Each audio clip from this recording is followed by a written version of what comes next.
kanda subscribe maze ubundi dukomeze ku makuru y'ingenzi kandi uzishimira nk'uko bisanzwe mu nkuru maze iminsi ndi kubahereza z'utuntu twiza tugiye tugezweho, cyane cyane mu myidagaduro, ari ku mafilime, abahanzi bakunzwe, ibintu bigiye bitandukanye. Ubu rero bazaniye indi nkuru isa nkaho ari nshyashya ku bakunzi ba filime, kandi ndabizi ko iratuma mugira icyo mumenya, iyo message nshaka kubaha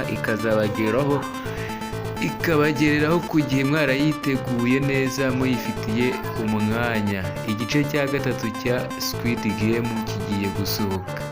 Ibyo wari ubizi, reka mbikubwire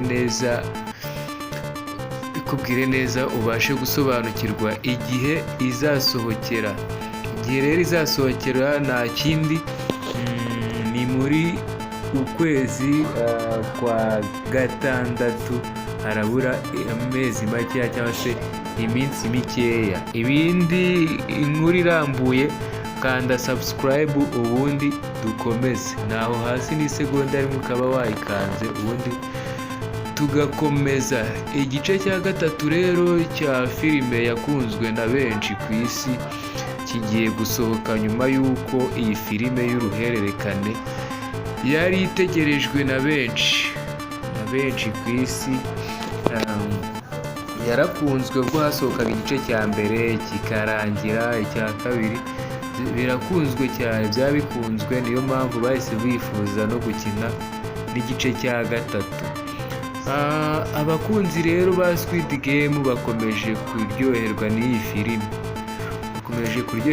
filime, kuko muri uyu mwaka Netflix yatangaje ko igice cya nyuma cy'iyi filime kizagera ahagaragara ku itariki ya 27 Kamena 2025.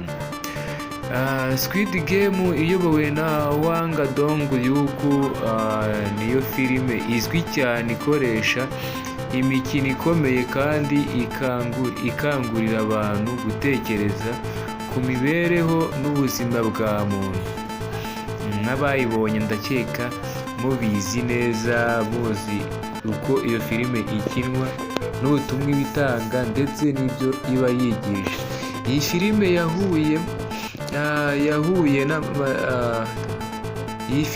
yahuye n'amatsiko y'abantu benshi ku isi, ndetse ikaba yarashyizwe mu nzira ikomeye y'imyidagaduro nyuma y'uko ibice bya mbere bisesekaye ku isoko muri 2021.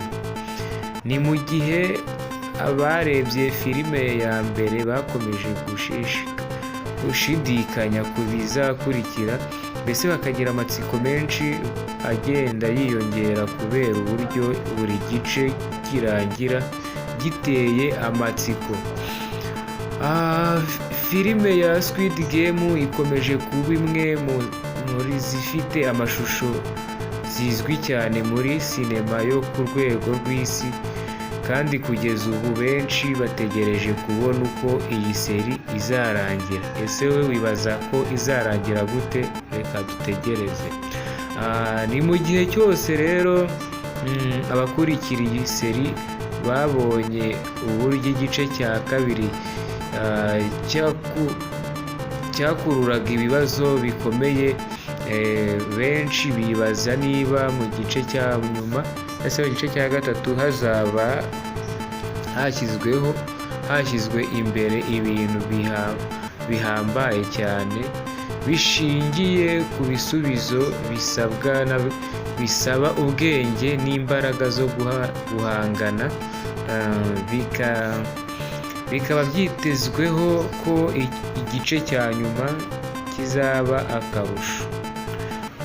Nubwo bitashimangirwa neza n'ubuyobozi bwa Netflix kugeza ubu, benshi bamaze kubona ko igice cya nyuma cya Squid Game kizaba kinyuranye n'ibindi byose byabanje kuva mu mwaka wa 2020 na rimwe gishobora kuzahinduka cyangwa se bagahinduramo utuntu duke bitewe n'ibibazo igenda iteza iyi filime, nk'uko mugenda mubyumva hirya no hino.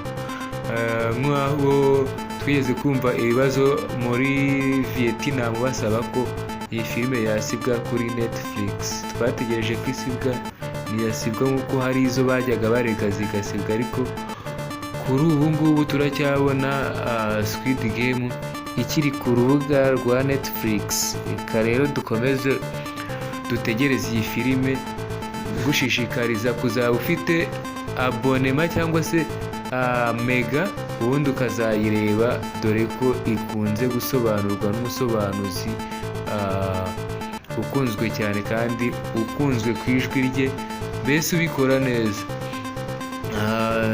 Filime y'uruhererekane Squid Game rero izashyirwa hanze ku itariki 27 Kamena 2025.